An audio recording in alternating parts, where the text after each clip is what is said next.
Assalamualaikum warahmatullahi wabarakatuh. Pada kesempatan kali ini, kami kelompok 7 akan membahas mengenai Managing and Controlling Ethics Programs.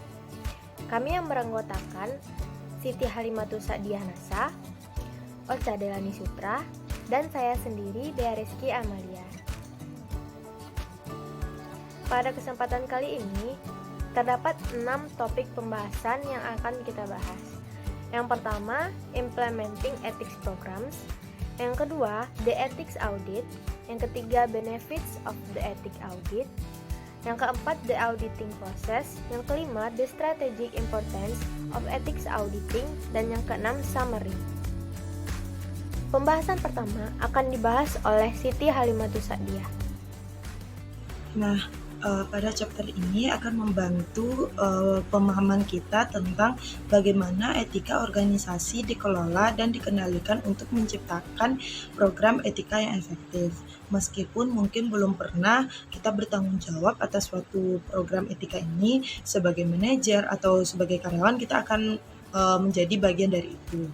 Semakin kita memahami peran dan fungsi berbagai bagian dari program etika, semakin efektif pula kita dalam melibatkan dan membimbing orang lain untuk membuat keputusan yang etis. Etika bisnis dalam sebuah organisasi bukan hanya masalah pribadi berdasarkan nilai-nilai pribadi, akan tetapi bertanggung jawab baik itu secara etis maupun secara hukum untuk terlibat dalam perilaku etis dan melaporkan perilaku tidak etis orang lain ke dalam suatu organisasi.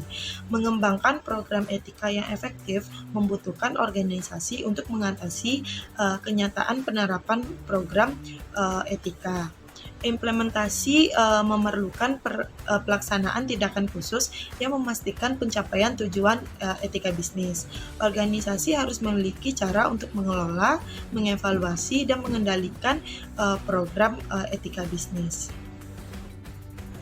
Ada 5 item secara khusus yang memiliki dampak signifikan terhadap keberhasilan program etika. Yang pertama yaitu ada isi kode etik perusahaan, yang kedua frekuensi komunikasi mengenai kode etik dan program etika, yang ketiga kualitas komunikasi, yang keempat kemampuan manajemen senior untuk berhasil memasukkan etika ke dalam organisasi, dan yang terakhir kemampuan manajemen lokal untuk melakukan hal yang sama.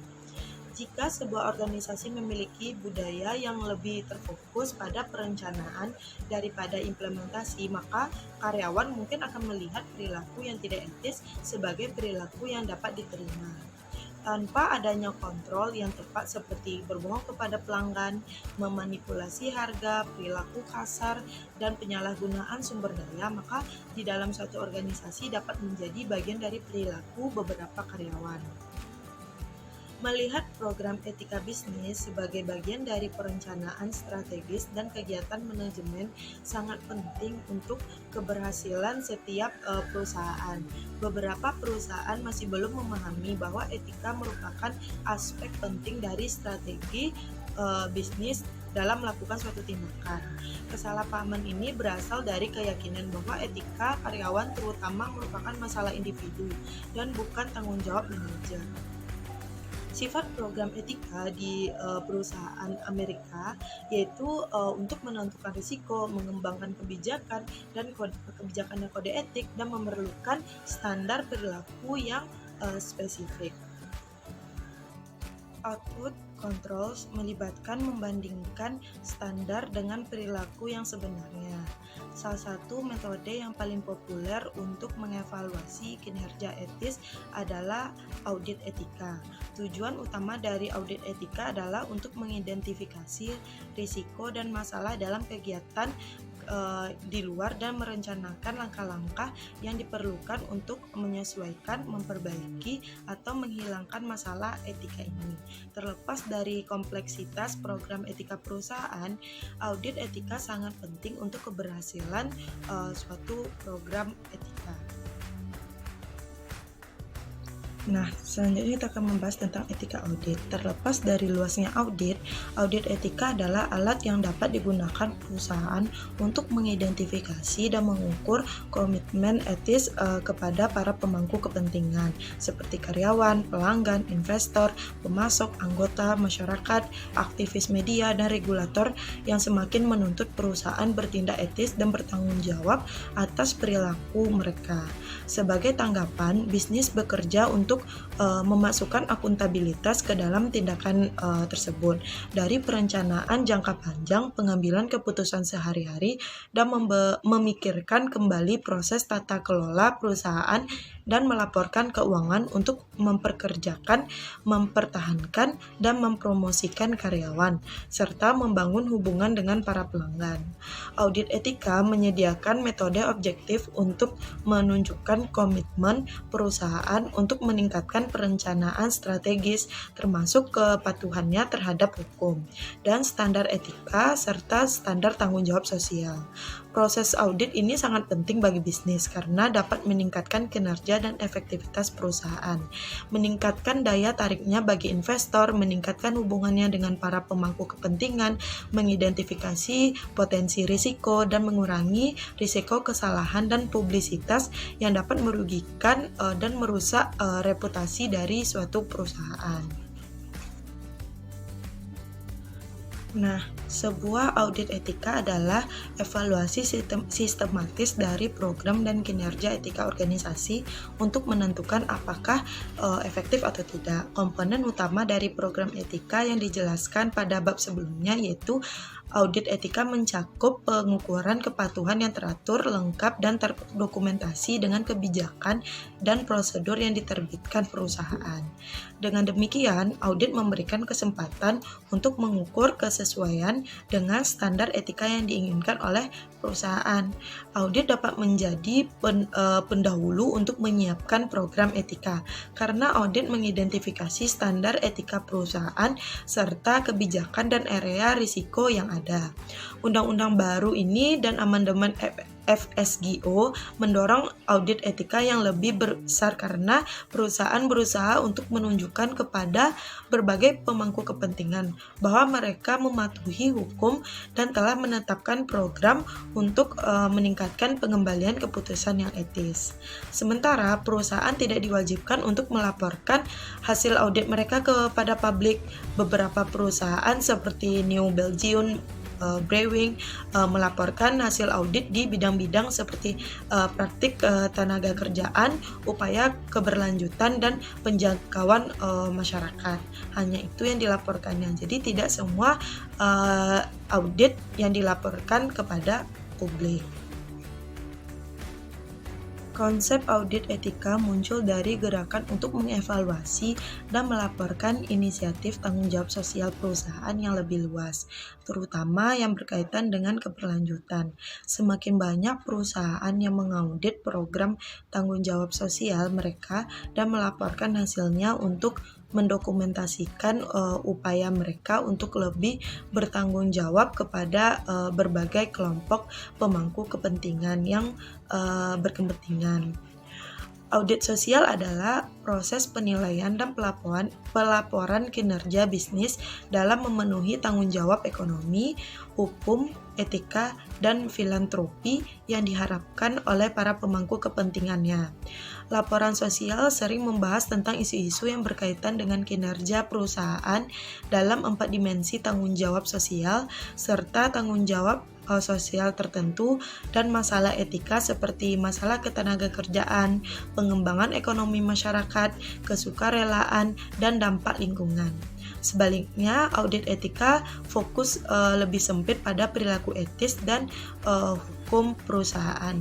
Itu bedanya antara audit etika dengan audit sosial. Nah, selanjutnya kita akan membahas yaitu tentang perbedaan antara audit etika dengan audit keuangan.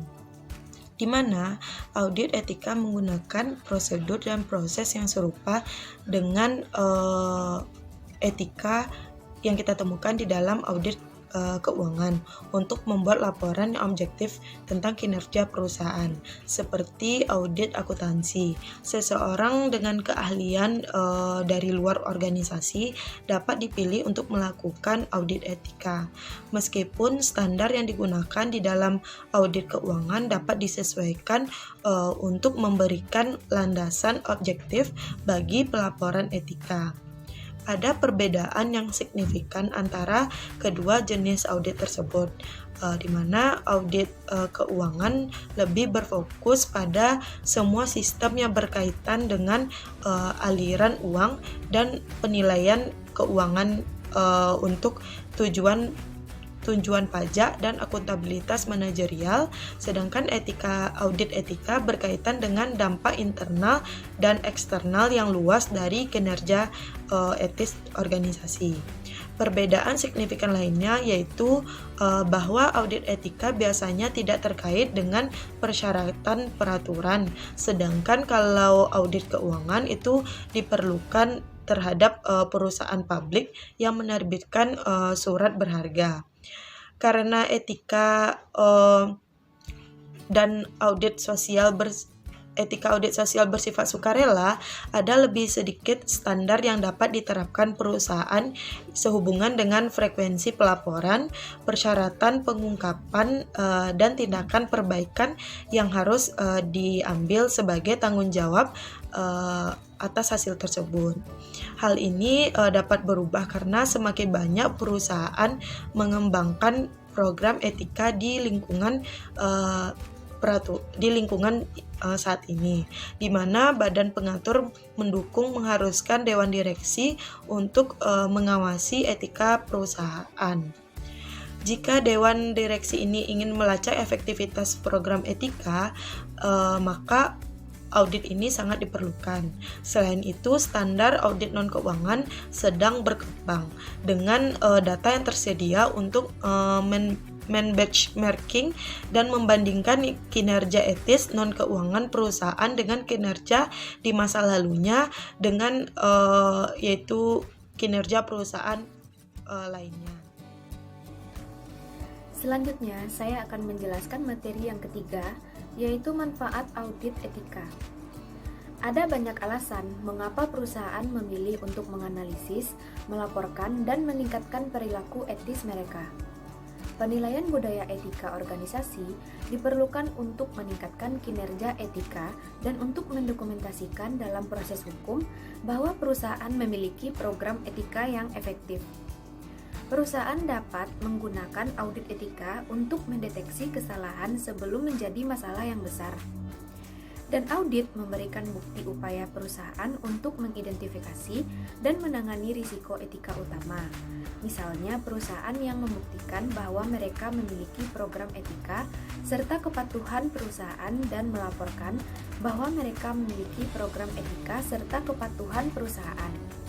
Jika pada saat melaporkan pelanggaran dan saat itu ditemukan kesalahan, seringkali menerima perjanjian penuntutan yang ditangguhkan, di mana perusahaan dapat menyelesaikan tuntutan pidana tanpa harus mengakui kesalahan. Di bawah DPA atau Dewan Pertimbangan Agung, perusahaan mengakui kesalahan, walaupun sebenarnya tidak bersalah, lalu membayar denda, bekerja sama dengan Departemen Kehakiman, dan setuju untuk memenuhi persyaratan tertentu dalam jangka waktu tertentu. Setelah tenggat waktu kepatuhan, jika Departemen Kehakiman mengakui bahwa perusahaan memenuhi semua persyaratan, tuntutan terhadap perusahaan akan dibatalkan. Ini memberikan dorongan yang signifikan bagi perusahaan untuk lebih mempertanggungjawabkan tindakan mereka di berbagai bidang, termasuk tata kelola perusahaan, program etika, hubungan pelanggan, hubungan karyawan, kebijakan lingkungan, dan keterlibatan masyarakat.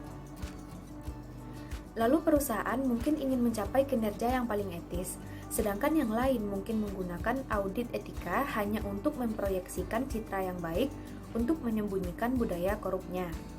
Manajer puncak mungkin menggunakan audit etika untuk mengidentifikasi masalah etika di perusahaan mereka. Tetapi identifikasi saja tidak berarti mereka akan mengambil langkah untuk memperbaiki penyimpangan ini melalui hukuman ataupun sanksi. Tanpa tindakan yang tepat dari pihak manajemen, audit etika hanyalah basa-basi yang dimaksudkan untuk meningkatkan reputasi perusahaan tanpa benar-benar meningkatkan perilaku etisnya. Perusahaan lain akan melakukan audit dalam upaya untuk mematuhi persyaratan Federal Sentencing Guidelines for Organization atau FSGO, bahwa Dewan Direksi mengawasi penemuan risiko etika, merancang dan mengimplementasikan program etika, dan mengevaluasi kinerja. Beberapa perusahaan melihat proses audit sebagai hal yang terikat perbaikan terus-menerus yang erat kaitannya dengan peningkatan kinerja keuangan. Alasan perusahaan untuk mendukung FSGO ini sangat kompleks dan beragam. Misalnya, perusahaan melakukan praktik audit bisnis dengan konsekuensi hukum, seperti keselamatan karyawan, dampak lingkungan, dan pelaporan keuangan. Meskipun praktik ini penting bagi etika dan tanggung jawab sosial perusahaan, praktik ini juga diwajibkan secara hukum. Namun, karena pemangku kepentingan menuntut peningkatan transparansi dan mengambil peran yang lebih aktif melalui organisasi eksternal yang mewakili kepentingan mereka, pemerintah meminta perusahaan untuk meningkatkan perilaku etis mereka dan membuat lebih banyak keputusan berdasarkan prinsip daripada hanya hukum saja. Lalu proses audit dapat menyoroti tren, meningkatkan pembelajaran organisasi, dan memfasilitasi komunikasi dan hubungan kerja. Audit juga dapat membantu perusahaan menilai efektivitas program dan kebijakan mereka, yang seringkali meningkatkan efisiensi operasi dan mengurangi biaya. Informasi dari audit dan laporan dapat memungkinkan perusahaan untuk memastikan mencapai dampak yang sebesar mungkin dengan sumber daya yang tersedia. Proses audit etika juga membentuk organisasi mengidentifikasi potensi risiko dan kewajiban serta meningkatkan kepatuhannya terhadap hukum. Selanjutnya, laporan audit dapat membantu mendokumentasikan kepatuhan perusahaan terhadap persyaratan hukum serta menunjukkan kemajuannya di berbagai bidang, di mana sebelumnya gagal untuk mematuhinya. Misalnya dengan menjelaskan sistem yang diterapkan untuk mengurangi kemungkinan terulangnya pelanggaran. Untuk organisasi, salah satu manfaat terbesar dari proses audit adalah peningkatan hubungan dengan pemangku kepentingan yang menginginkan transparansi yang lebih besar. Selanjutnya, pada tabel di bawah ini menunjukkan tantangan utama yang dihadapi oleh CEO, seperti kepercayaan, keberlanjutan, dan hubungan pelanggan termasuk di dalam tantangan utama. Nah, isu-isu ini dapat dianggap sebagai risiko yang terkait dengan pengelolaan dan pengendalian program etika. Oleh karena itu, mereka mewakili area yang penting dalam sebuah etika. Yang termasuk tantangan utama itu adalah yang pertama, modal manusia, yang kedua, keunggulan operasional, yang ketiga, inovasi, yang keempat, hubungan pelanggan, yang kelima, risiko politik atau ekonomi global, yang keenam, peraturan pemerintah, yang ketujuh, ekspansi global, yang kedelapan, merek dan reputasi perusahaan, yang kesembilan, keberlanjutan, yang terakhir, kepercayaan dalam bisnis. Selanjutnya, di dalam manfaat audit etika ini ada manajemen dan pemulihan krisis etis. Manfaat yang signifikan dari audit etika adalah bahwa hal itu dapat mencegah krisis akibat pelanggaran etika atau hukum. Krisis berpotensi lebih menghancurkan daripada bencana alam ataupun gangguan teknologi. Sama seperti perusahaan mengembangkan rencana manajemen krisis untuk merespon dan pulih dari sebuah bencana. Mereka harus bersiap untuk bencana etika yang dapat mengakibatkan biaya hukum dan keuangan besar serta mengganggu operasi rutin, melumpuhkan karyawan, mengurangi produktivitas, menghancurkan reputasi organisasi, dan mengikis pemangku kepentingan. Anggota organisasi yang terlibat di dalam perilaku yang dipertanyakan atau ilegal atas pelanggaran etika, dan karyawan ini dapat mengancam integritas keseluruhan organisasi. Audit etika dapat mengungkap karyawan yang bersalah dalam melakukan pelanggaran etika dan kebijakan undang-undang dan peraturan pemerintah. Bencana etis mengikuti fase perubahan yang dapat dikenali, mulai dari pengenalan masalah etis dan keputusan untuk bertindak tidak etis, hingga penemuan dan respon organisasi terhadap tindakan tersebut. Antisipasi dan intervensi yang tepat selama situasi ini dapat mencegah masalah yang besar. Perencanaan kontingensi tersebut menilai risiko, rencana kemungkinan, dan menyediakan alat siap untuk menanggapi krisis etika. Proses perencanaan pemulihan bencana yang etis melibatkan penilaian organisasi, pengembangan program etika, kinerja audit etika, dan mengembangkan rencana darurat untuk potensi bencana etika. Audit etika itu sendiri memberikan kunci untuk mencegah bencana etika. Mekanisme formal harus tersedia untuk menemukan risiko sebagai bagian dari evaluasi kepatuhan dan efektivitas program etika.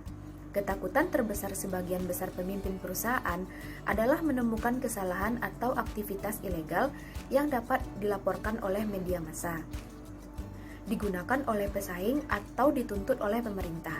Namun, proses ini sangat penting untuk kesejahteraan jangka panjang suatu organisasi. Nah, sedangkan risiko seperti gempa bumi, kebakaran, angin topan, dan bencana alam lainnya tidak selalu dapat ditentukan. Sayangnya, risiko etika sering diberikan prioritas terendah. Namun, perlu dicatat bahwa banyak risiko umum seperti reputasi, kualitas produk, dan lebih memiliki komponen etis. Memang risiko etis bisa sama merusaknya dengan risiko bencana alam, karena perusahaan yang mendapatkan reputasi tidak berkemungkinan besar akan kehilangan investor, pelanggan, dan karyawan. Diperlukan waktu bertahun-tahun bagi perusahaan untuk pulih dari bencana kesalahan itu. Selanjutnya, ada mengukur kinerja etika non-finansial. Sebagian besar peraturan etika dan kepatuhan perusahaan berfokus pada ukuran keuangan. Untuk benar-benar memiliki integritas, organisasi harus fokus pada bidang kinerja non-keuangan.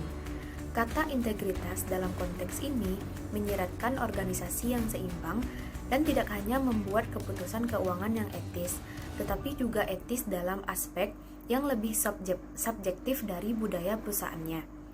Tabel di bawah ini mencantumkan 5 rekomendasi untuk peningkatan manajemen risiko, yang mana terdiri dari: yang pertama, membuat kantor manajemen proyek reformasi peraturan dengan tata kelola yang sesuai untuk mengarahkan bisnis dan model operasi serta mengelola risiko secara profesional. Yang kedua, ada Chief Risk Officer. Harus melapor kepada CRO, grup, atau anggota dewan. Yang ketiga, melibatkan risiko dan kepatuhan pada awal siklus pengembangan produk. Yang keempat, meningkatkan kontrol independen dengan menetapkan kerangka tata kerja tata kelola yang sesuai yang harus dipatuhi oleh manajer portofolio. Yang kelima, mengelola dan mengoptimalkan penggunaan modal. Balance Scorecard adalah sistem manajemen yang berfokus pada semua elemen yang berkontribusi pada kinerja dan kesuksesan organisasi, termasuk proses keuangan, pelanggan, pasar, dan internal. Tujuannya adalah untuk mengembangkan perspektif yang lebih luas tentang faktor kinerja dan untuk menumbuhkan budaya belajar dan pertumbuhan yang meningkatkan semua komunikasi organisasi. Lalu ada triple bottom line atau konsep pengukuran kinerja suatu usaha yang memberikan perspektif yang memperhitungkan dampak sosial, lingkungan, dan keuangan dari keputusan yang dibuat dalam suatu organisasi. Saat membuat peningkatan komitmen terhadap tanggung jawab sosial, keberlanjutan atau etika perusahaan mempertimbangkan untuk menerapkan pelaporan pengukuran kinerja sebagai cara untuk mengkonfirmasi investasi dan inisiatif perusahaan untuk mendukung nilai-nilai organisasi mereka dan kesuksesan secara keseluruhan. Pada tabel di bawah ini memberikan detail tambahan tentang ketiga alat pengukuran. Tujuan dari berbagai ukuran kinerja dan pencapaian adalah untuk menentukan kualitas dan efektivitas inisiatif lingkungan, sosial, dan etika. Banyak yang percaya bahwa keuntungan yang melekat diwujudkan oleh perusahaan dengan budaya etika yang kuat dan komitmen lingkungan, dibayar dalam komitmen pelanggan dalam menghindari publisitas negatif yang terkait dengan kesalahan. Pada tabel ini terdapat sistem pengukuran Balance Scorecard dengan deskripsi yang dikembangkan oleh Dr. Handes, Robert Kaplan, dan David Norton.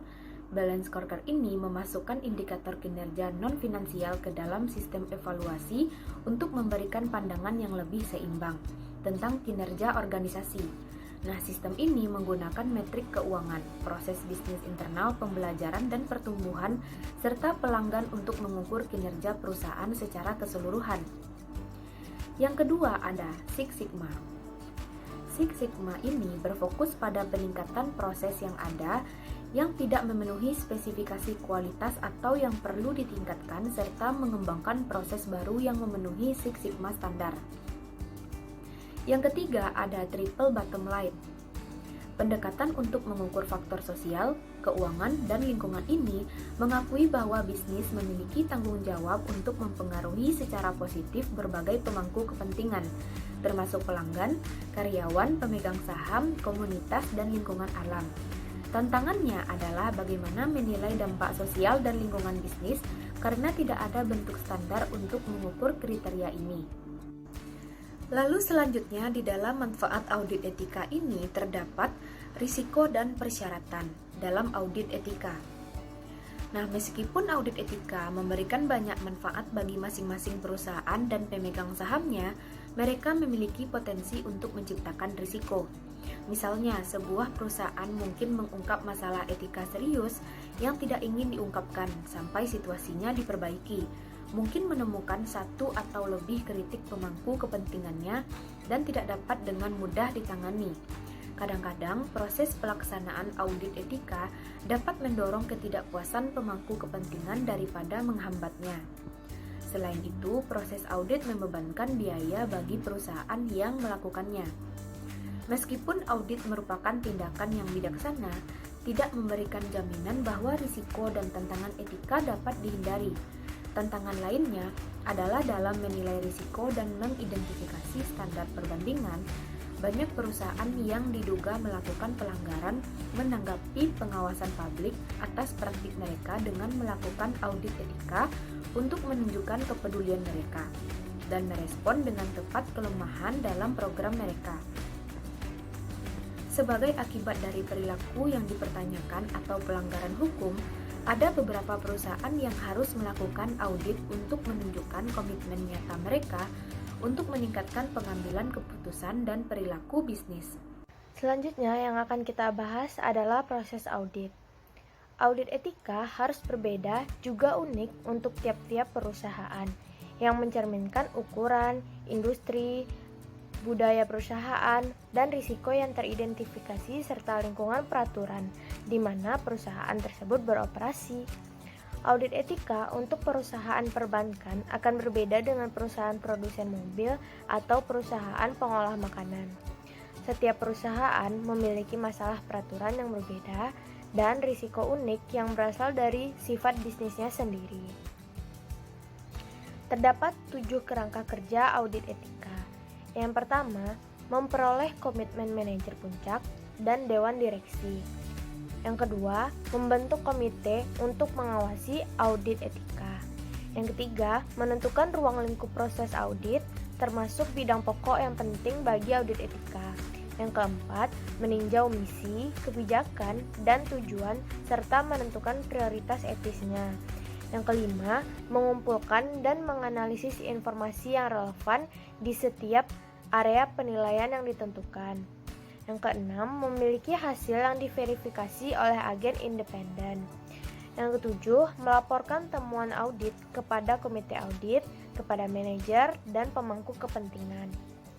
Langkah-langkah dalam kerangka tersebut dapat diterapkan pada audit sosial yang lebih luas yang mencakup isu-isu etika tertentu serta masalah ekonomi, hukum, dan filantropi yang menarik bagi berbagai pemangku kepentingan. Seperti inisiatif baru lainnya, perusahaan dapat memilih untuk memulai upaya mereka dengan audit yang lebih kecil dan tidak terlalu formal, dan bekerja hingga audit sosial yang lebih komprehensif. Misalnya, perusahaan dapat memilih untuk fokus pada pemangku kepentingan utama pada tahun audit awal, dan kemudian memperluas ke kelompok sekunder dalam audit berikutnya. Kerangka tersebut mencakup berbagai tanggung jawab bisnis dan hubungan. audit memerlukan proses dan hasil individual untuk perusahaan tertentu karena memerlukan pertimbangan yang cermat atas isu-isu unik yang dihadapi perusahaan tersebut. Misalnya, proses audit di Coca-Cola harus mempertimbangkan beberapa faktor spesifik. Untuk memastikan audit internal yang efektif, Dewan Direksi Coca-Cola menunjuk komite audit yang bertanggung jawab mencakup peninjauan laporan keuangan perusahaan serta penilaian manajemen risiko, pengendalian internal, dan pengungkapan prosedur pengaduan dan program kepatuhan, termasuk pedoman perilaku bisnis perusahaan. Berikut penjelasan atau penjabaran 7 prosedur audit etika. Yang pertama, memperoleh komitmen manajer puncak dan dewan direksi. Langkah pertama dalam melakukan audit adalah memperoleh komitmen dari manajemen puncak dan dewan direksi perusahaan. Terkadang, dorongan untuk melakukan audit etika mungkin datang langsung dari dewan direksi itu sendiri, sebagai tanggapan terhadap kekhawatiran pemangku kepentingan tertentu atau reformasi tata kelola perusahaan yang terkait dengan Sarbanes-Oxley Act, yang menunjukkan bahwa Dewan Direksi memberikan pengawasan untuk semua kegiatan audit. Sarbanes-Oxley Act itu sendiri adalah perundangan yang berlaku di Amerika Serikat yang dikeluarkan pada tahun 2002 yang mengharuskan setiap perusahaan publik untuk membuat laporan keuangan yang sangat mendetail, termasuk memberikan analisa mengenai kekurangan dan risiko yang dihadapi perusahaan. Selain itu, keputusan pengadilan yang terkait dengan aturan FSGO, Federal Sentencing Guidelines for Organizations, yang dikeluarkan pada tahun 1991, adalah dengan memberikan insentif hukuman yang lebih ringan bagi perusahaan yang telah menerapkan program etika dengan baik dan memberikan hukuman yang lebih berat bagi perusahaan yang tidak melaksanakan program etika, yang bertujuan untuk memberikan panduan keputusan hukuman yang lebih objektif terhadap pelanggaran. FSGO meminta anggota dewan bertanggung jawab atas program kepatuhan etis dan hukum dari perusahaan yang mereka awasi.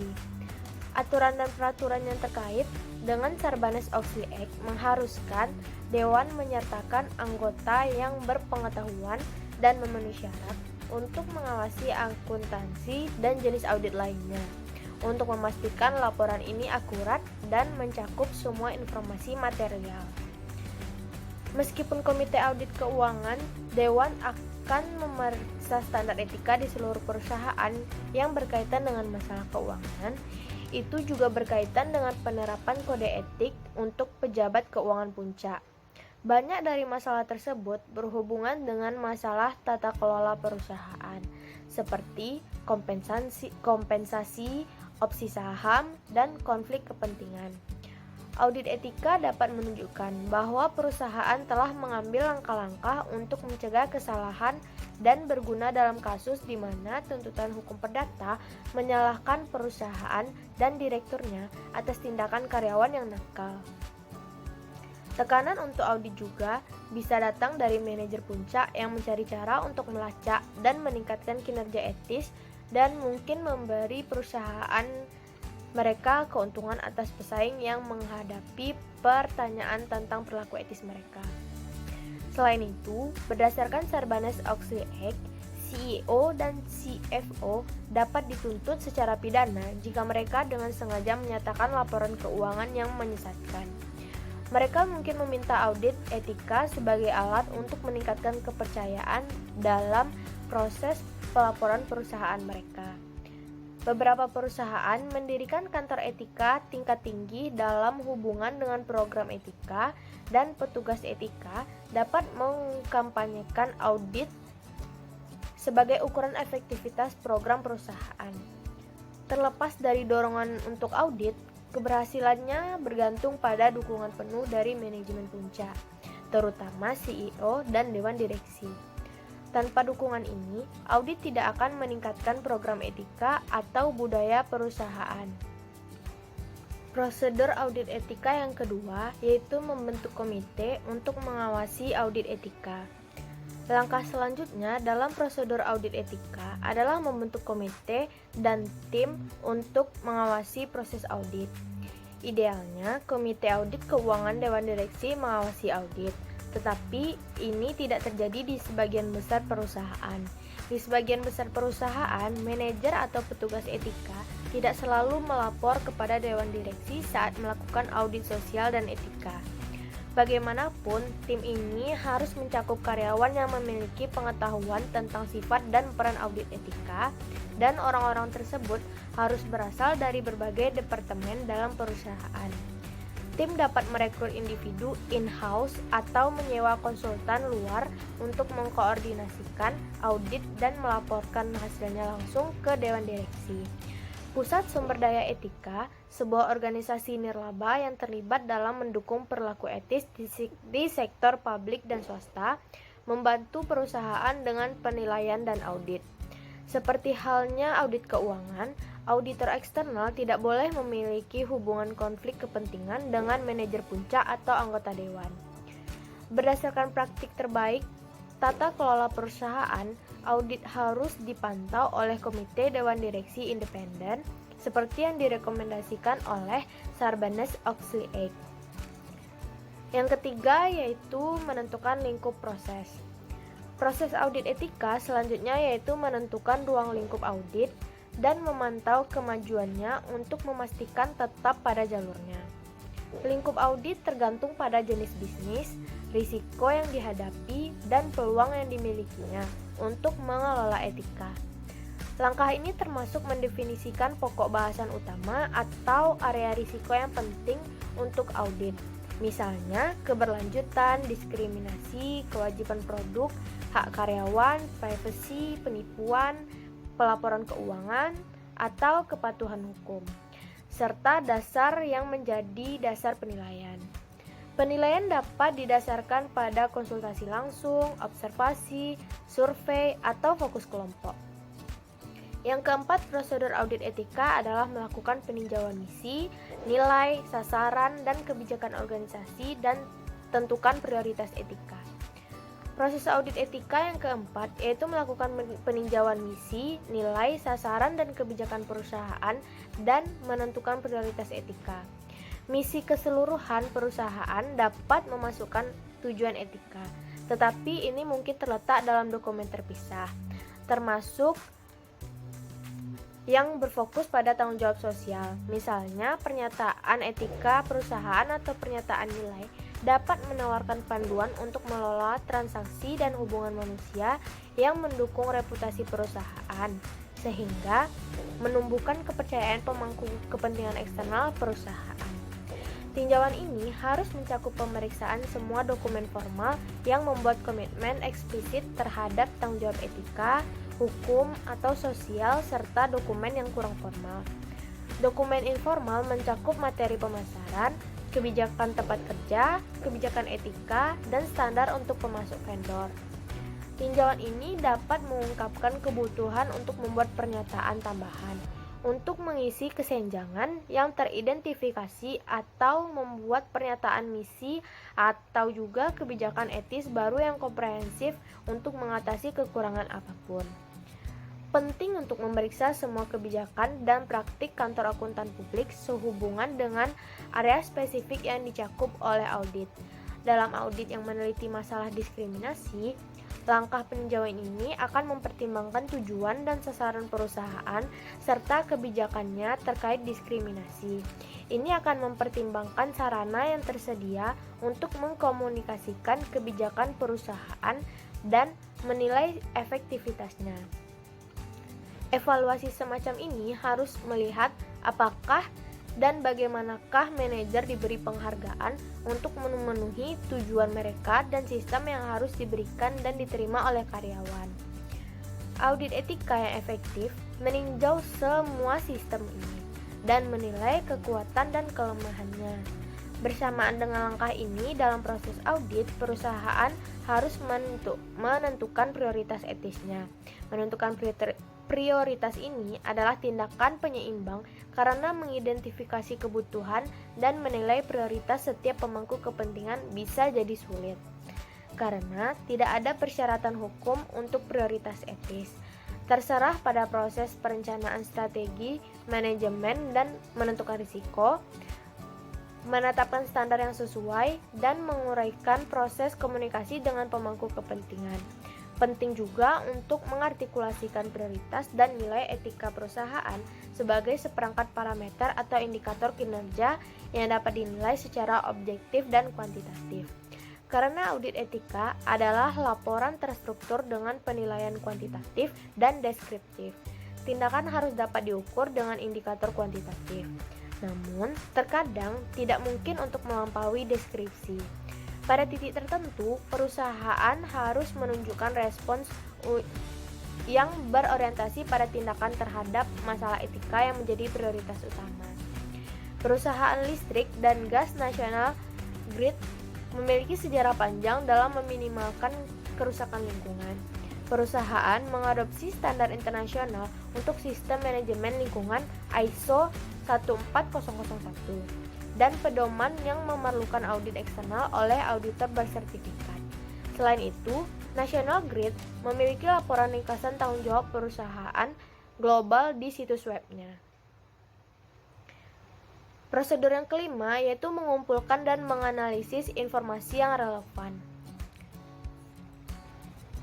Mengidentifikasi alat atau metode untuk mengukur kemajuan perusahaan guna meningkatkan keputusan dan perilaku etis karyawan. Perusahaan harus mengumpulkan informasi yang relevan untuk setiap bidang materi pembelajaran. Untuk memahami masalah karyawan, misalnya komite audit harus bekerja dengan Departemen Sumber Daya Manusia perusahaan untuk mengumpulkan informasi survei karyawan dan statistik serta umpan balik lainnya. Audit etika menyeluruh meninjau semua laporan yang relevan, termasuk dokumen eksternal yang dikirim ke lembaga pemerintah dan lainnya.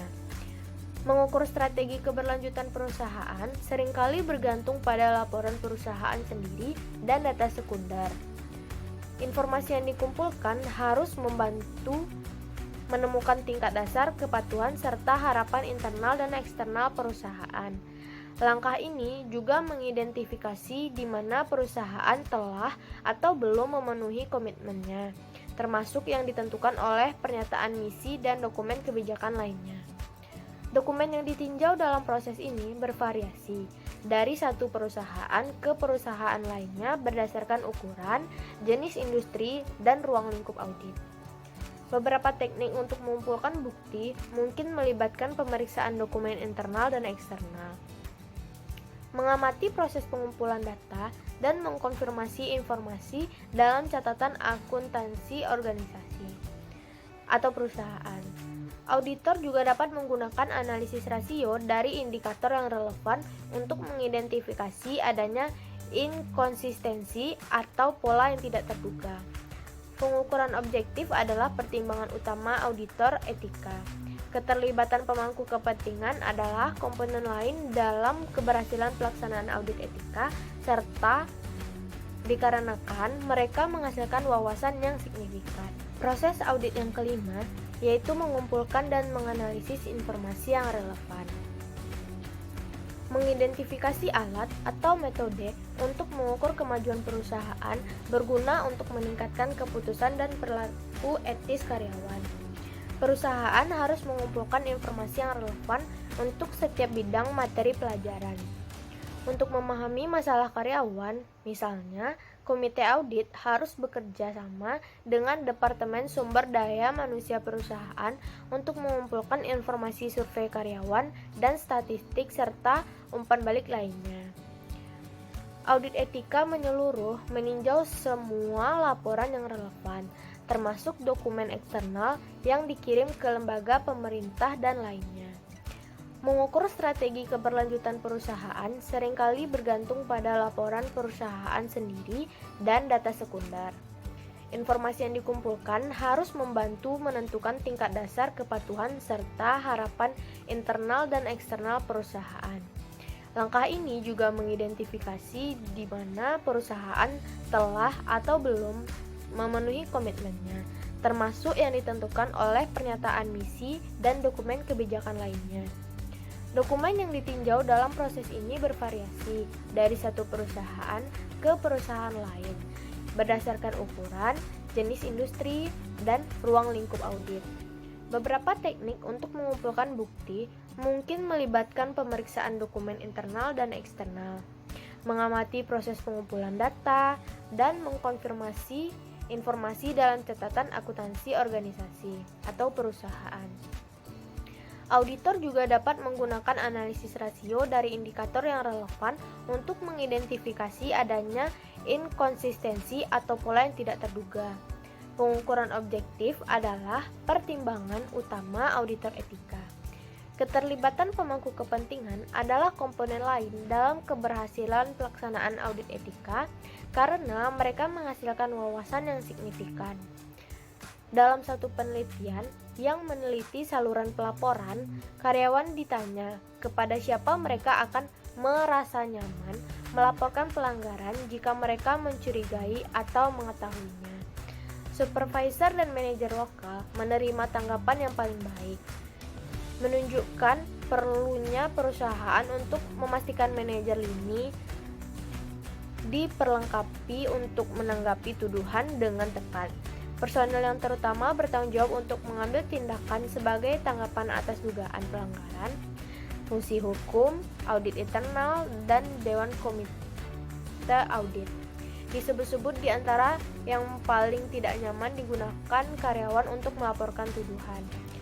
Budaya etis perusahaan juga menentukan apakah mereka yang melaporkan pelanggaran mengalami pembalasan dan dapat menentukan seberapa sering karyawan melaporkan pelanggaran. Penting bagi mereka, manajemen untuk menciptakan budaya etika yang kuat, sehingga karyawan didorong untuk melaporkan pelanggaran yang diamati. Karena mengintegrasikan umpan balik pemangku kepentingan dalam proses audit, etika sangat penting.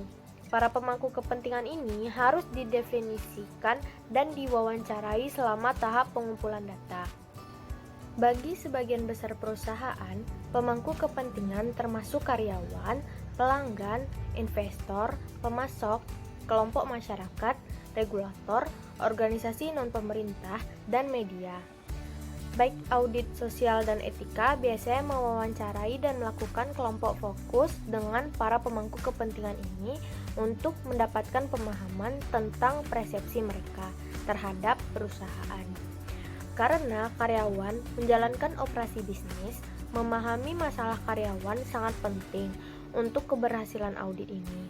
Indikator yang berguna termasuk pergantian staf dan kepuasan karyawan. Tingkat turnover yang tinggi dapat menunjukkan kondisi kerja yang buruk, budaya yang tidak etis, kompensasi yang tidak memadai, atau ketidakpuasan karyawan secara umum. Perusahaan dapat menganalisis faktor-faktor ini untuk menentukan area utama untuk perbaikan. Kuesioner yang mensurvei persepsi karyawan tentang etika perusahaan mereka berfungsi sebagai tolak ukur dalam penilaian kinerja etis yang berkelanjutan. Kemudian, jika perilaku tidak etis meningkat, manajemen akan lebih memahami jenis praktik tidak etis apa yang mungkin terjadi dan mengapa itu terjadi. Pelanggan adalah kelompok pemangku kepentingan utama lainnya karena patronase dan loyalitas mereka menentukan keberhasilan finansial perusahaan. Memberikan umpan balik yang berarti sangat penting untuk menciptakan dan mempertahankan kepuasan pelanggan. Melalui survei dan sistem komunikasi yang didasarkan atau diprakarsai pelanggan seperti kartu tanggapan, jejaring sosial online, email, dan nomor bebas pulsa, organisasi dapat memantau dan menanggapi masalah pelanggan dan kinerja sosial yang dirasakannya. Semakin banyak investor berusaha untuk memasukkan dalam portofolio investasi mereka saham perusahaan yang melakukan audit etika dan sosial. Investor lebih sadar akan manfaat finansial yang berasal dari sistem manajemen yang bertanggung jawab secara sosial, serta konsekuensi negatif dari kurangnya tanggung jawab. Bahkan, sedikit kesalahan dapat mempengaruhi hubungan perusahaan dengan investor. Banyak investor yang tidak ingin berinvestasi di perusahaan yang terlibat dalam praktik bisnis yang tidak menguntungkan, seperti penggunaan sweatshop atau pekerja anak. Oleh karena itu, penting bagi perusahaan untuk memahami masalah kelompok pemangku kepentingan yang penting ini dan harapan mereka, baik secara finansial maupun sosial. Perusahaan dapat memperoleh umpan balik dari pemangku kepentingan melalui survei standar, wawancara, dan fokus kelompok.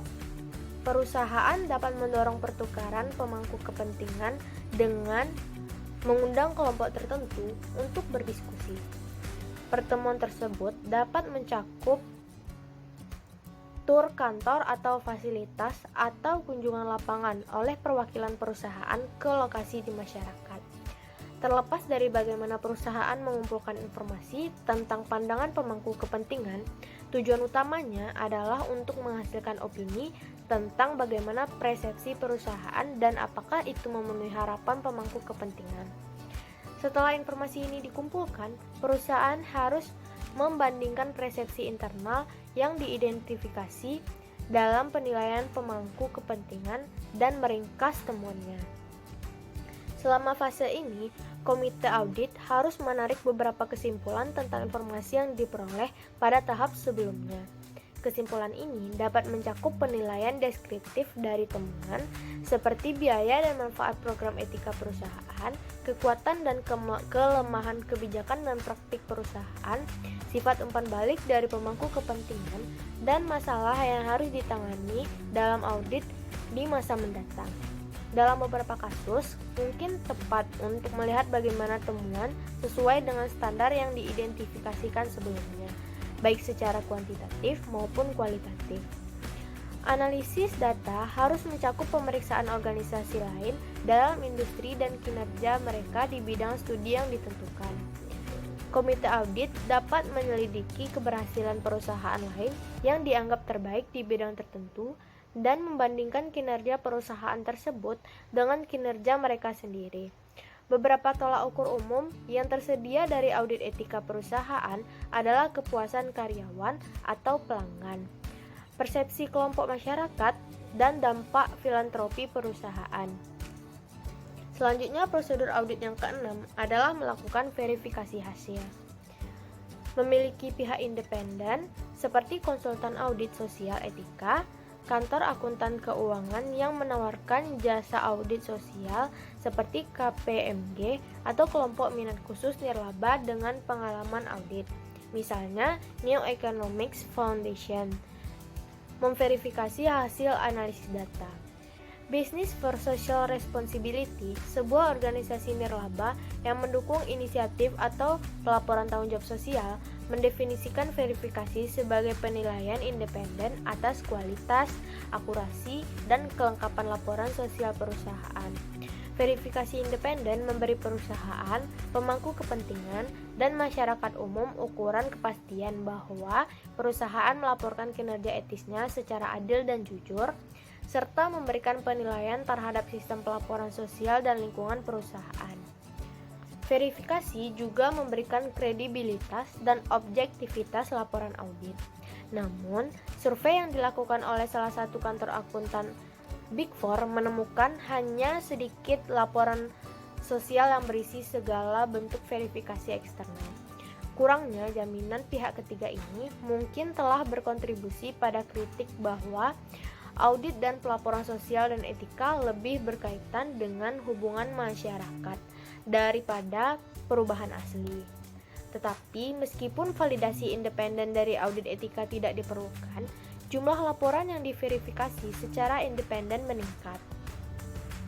Banyak pakar kebijakan publik percaya bahwa audit yang independen dan objektif hanya dapat diberikan jika auditor tidak memainkan peran dalam proses pelaporan. Dengan kata lain, konsultasi dan audit harus merupakan peran yang terpisah secara jelas. Sarbanes-Oxley Act pada dasarnya melegalkan keyakinan ini. Verifikasi hasil audit harus melibatkan prosedur standar yang mengkontrol keadaan dan keandalan dan validasi informasi. Seperti halnya audit keuangan, auditor dapat menerapkan pengujian substantif untuk mendeteksi salah satu material dalam data dan analisis audit. Tes yang biasa digunakan dalam audit keuangan yaitu konfirmasi, observasi, penelusuran, vouching, prosedur analitis, penyelidikan, dan penghitungan ulang. Dapat juga digunakan dalam audit etika dan sosial. Misalnya, konfirmasi positif dapat diminta dari peserta fokus kelompok pemangku kepentingan untuk memverifikasi bahwa hasil yang dilaporkan konsisten dengan hasil yang diyakini diskusi fokus kelompok. Demikian juga, auditor etika dapat mengamati prosedur perusahaan untuk menangani perselisihan etika untuk memverifikasi pernyataan yang dibuat dalam laporan. Sama seperti auditor keuangan, mengikuti dokumen pendukung kelaporan keuangan untuk menguji kelengkapannya. Auditor etika atau verifikator memeriksa keluhan karyawan tentang masalah etika untuk memeriksa apakah pelaporan keluhan tersebut sudah lengkap. Auditor juga dapat menggunakan prosedur analitis dengan memeriksa hubungan yang masuk akal seperti rasio pergantian karyawan tahun sebelumnya atau tingkat pergantian rata-rata yang biasa dilaporkan dalam industri. Dengan izin perusahaan pelapor, auditor dapat menghubungi penasihat hukum perusahaan untuk menanyakan tentang proses pengadilan yang tertunda yang dapat menjelaskan masalah etika dan hukum yang saat ini dihadapi perusahaan. Selain itu, auditor keuangan mungkin diminta untuk memberikan surat kepada dewan direksi dan manajer senior untuk menyoroti inkonsistensi dalam proses pelaporan. Auditor dapat meminta manajemen untuk menjawab poin-poin tertentu dalam surat tersebut untuk menunjukkan tindakan yang akan diambil untuk mengatasi masalah atau kelemahan. Auditor keuangan harus melaporkan kepada Komite Audit Keuangan, Dewan Direksi atau yang setara terkait penyesuaian signifikan atau kesulitan yang dihadapi selama audit serta ketidaksepakatan dengan manajemen. Auditor etika harus diminta untuk melaporkan kepada komite audit, dewan direksi, masalah yang sama yang akan dilaporkan oleh auditor keuangan. Prosedur audit etika yang terakhir adalah melaporkan temuan. Langkah terakhir dalam prosedur audit etika yaitu menerbitkan laporan audit etika. Ini melibatkan pelaporan temuan audit melalui laporan formal kepada dewan direksi dan eksekutif puncak kepada pemangku kepentingan eksternal.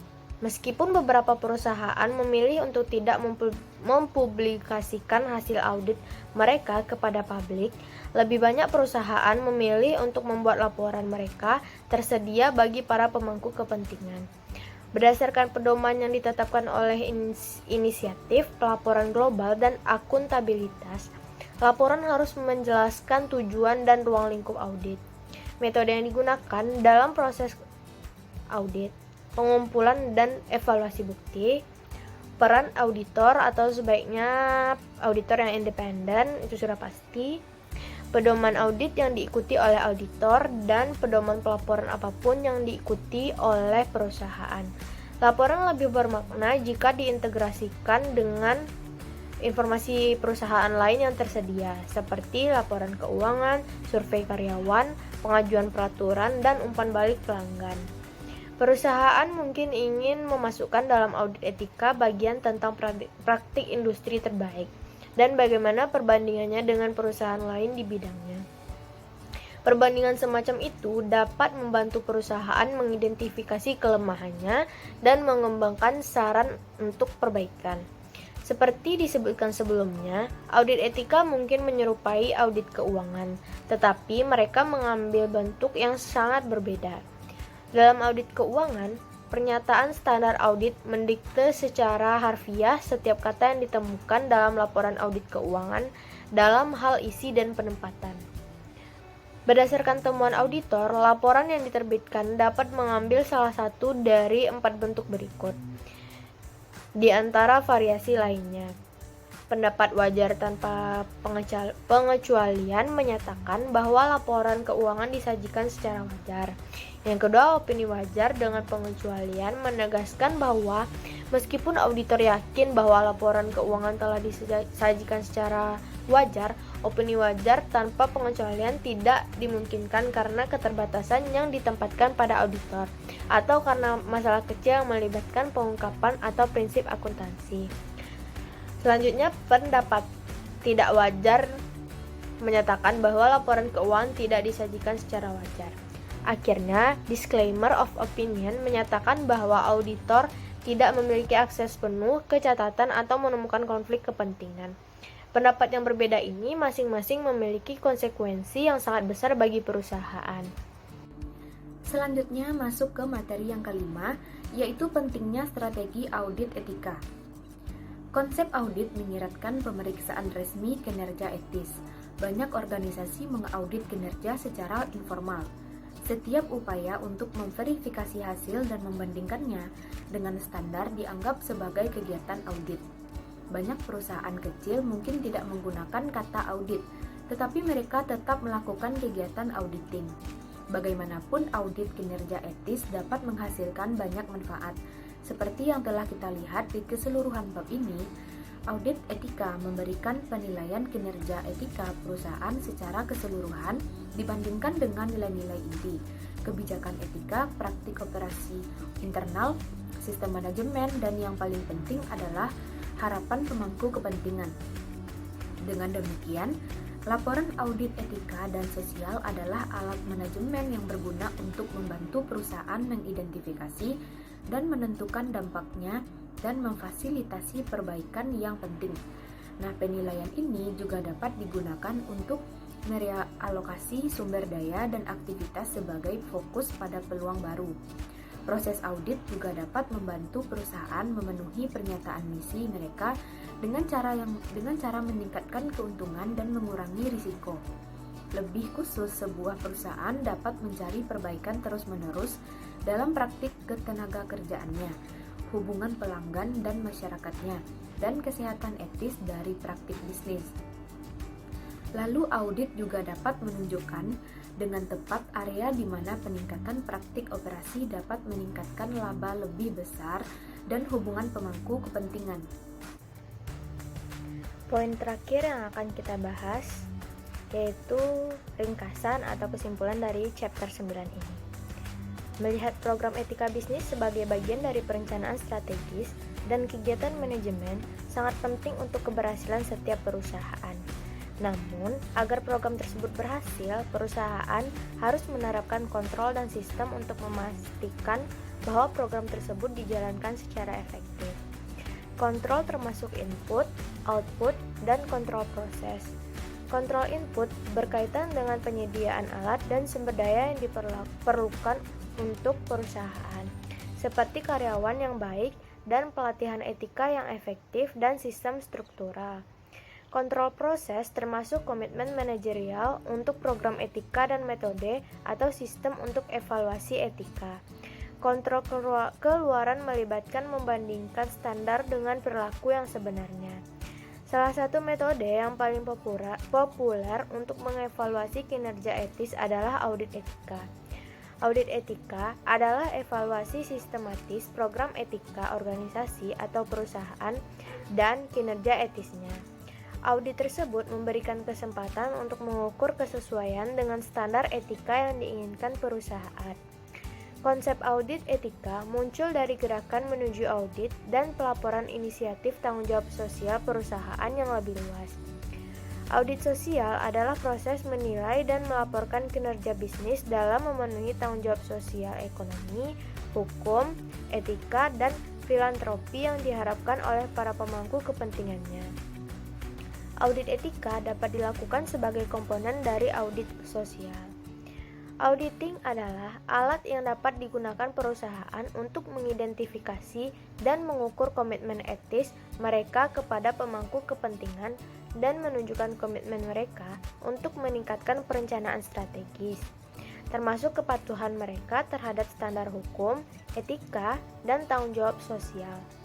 Proses audit dapat menyoroti tren, meningkatkan pembelajaran perusahaan, dan memfasilitasi komunikasi dan hubungan kerja.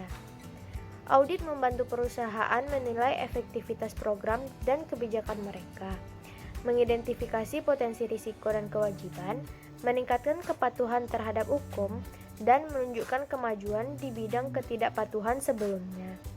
Salah satu manfaat terbesar dari audit ini adalah meningkatkan hubungan dengan pemangku kepentingan. Audit etika dapat membantu mencegah krisis hubungan masyarakat yang terkait dengan pelanggaran etika atau hukum. Meskipun audit etika memberikan manfaat bagi perusahaan dan pemangku kepentingan mereka memiliki potensi untuk mengekspos risiko. Proses audit tidak dapat menjamin perusahaan tidak akan menghadapi tantangan. Selain itu, ada beberapa standar umum untuk menilai pengungkapan dan efektivitas atau untuk membuat perbandingan dalam suatu industri. Audit etika harus unik untuk setiap perusahaan, berdasarkan ukuran, industri, budaya perusahaan, risiko yang teridentifikasi, dan lingkungan peraturan di mana ia beroperasi. Pada bab ini, menawarkan kerangka kerja untuk melakukan audit etika yang juga dapat digunakan untuk audit sosial yang lebih luas. Langkah pertama dalam melakukan audit adalah memperoleh komitmen manajemen puncak perusahaan atau dewan direksinya. Dorongan untuk audit etika mungkin datang langsung dari dewan direksi sebagai tanggapan atas kekhawatiran pemangku kepentingan tertentu, reformasi tata kelola perusahaan, atau manajer puncak yang mencari cara untuk melacak dan meningkatkan kinerja etis. Apapun sumber auditnya, keberhasilan bergantung pada dukungan penuh dari manajemen puncak. Langkah kedua adalah membentuk komite atau tim untuk mengawasi proses audit. Idealnya, komite audit keuangan, dewan direksi akan mengawasi audit etika. Tetapi, di sebagian besar perusahaan, manajer atau petugas etika melakukan audit.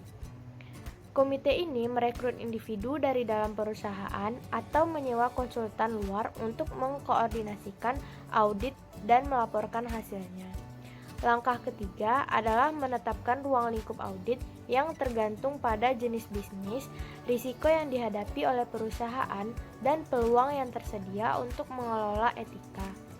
Langkah ini termasuk mendefinisikan pokok masalah utama atau area risiko yang penting untuk audit etika. Langkah keempat adalah peninjauan misi, nilai, tujuan, dan kebijakan perusahaan. Langkah ini mencakup pemeriksaan dokumen formal yang membuat komitmen eksplisit berkaitan dengan masalah etika, hukum, atau tanggung jawab sosial, dan dokumen informal termasuk materi pemasaran, kebijakan tempat kerja, kebijakan etika, dan standar untuk pemasok atau vendor. Selama langkah ini, perusahaan harus menentukan prioritas etisnya dan mengartikulasikannya sebagai seperangkat parameter atau indikator kinerja yang dapat dinilai secara objektif dan kuantitatif. Langkah kelima adalah mengidentifikasi alat atau metode yang digunakan untuk mengukur kemajuan perusahaan dan mengumpulkan dan menganalisis informasi yang relevan. Teknik pengumpulan bukti termasuk memeriksa dokumen internal dan eksternal, mengamati proses pengumpulan data seperti diskusi dengan pemangku kepentingan, dan mengkonfirmasi informasi dalam catatan akuntansi perusahaan. Selama langkah ini, pemangku kepentingan perusahaan perlu didefinisikan dan diwawancarai untuk memahami bagaimana mereka memandang perusahaan itu sendiri. Hal ini dicapai melalui survei standar, wawancara, dan kelompok fokus. Setelah informasi dikumpulkan, harus dianalisis dan diringkas. Analisis harus mencakup pemeriksaan tentang bagaimana kinerja organisasi lain dalam industri di bidang materi pelajaran yang ditentukan. Langkah keenam adalah memiliki pihak independen, seperti konsultan audit sosial atau etika, firma akuntansi keuangan yang menawarkan jasa audit sosial, atau kelompok minat khusus nirlaba dengan pengalaman audit, seperti memverifikasi hasil analisis data. Verifikasi sendiri adalah penilaian independen terhadap kualitas, akurasi, dan kelengkapan proses audit suatu perusahaan. Verifikasi tersebut memberikan kepercayaan pemangku kepentingan dalam audit etika perusahaan dan memberikan kredibilitas dan objektivitas laporan audit. Verifikasi hasil audit harus melibatkan prosedur standar yang mengontrol keadaan dan validitas informasi. Langkah terakhir dalam proses audit adalah melaporkan temuan audit kepada Dewan Direksi dan Eksekutif Puncak, serta Kepala Pemangku Kepentingan Eksternal. Laporan harus menjelaskan tujuan dan ruang lingkup audit, metode yang digunakan dalam proses audit, seperti pengumpulan bukti dan evaluasi, peran auditor, sebaiknya auditor yang independen, pedoman audit yang diikuti oleh auditor, dan pedoman pelaporan yang diikuti oleh perusahaan. Meskipun konsep audit menyiratkan pemeriksaan resmi kinerja etis, banyak organisasi atau perusahaan mengaudit secara informal. Audit etika harus dilakukan secara teratur, meskipun audit sosial dapat menimbulkan masalah. Itu juga dapat menghasilkan banyak manfaat. Melalui proses audit, perusahaan dapat menunjukkan dampak positif dari pelaku etis dan inisiatif tanggung jawab sosial pada intinya, yang dapat meyakinkan pemangku kepentingan tentang nilai mengadopsi praktik bisnis yang lebih etis dan bertanggung jawab secara sosial. Sekian presentasi dari kelompok kami. Apabila ada salah kata, mohon dimaafkan, dan semoga apa yang disampaikan bermanfaat untuk kita semua. Terima kasih atas perhatiannya. Assalamualaikum warahmatullahi wabarakatuh.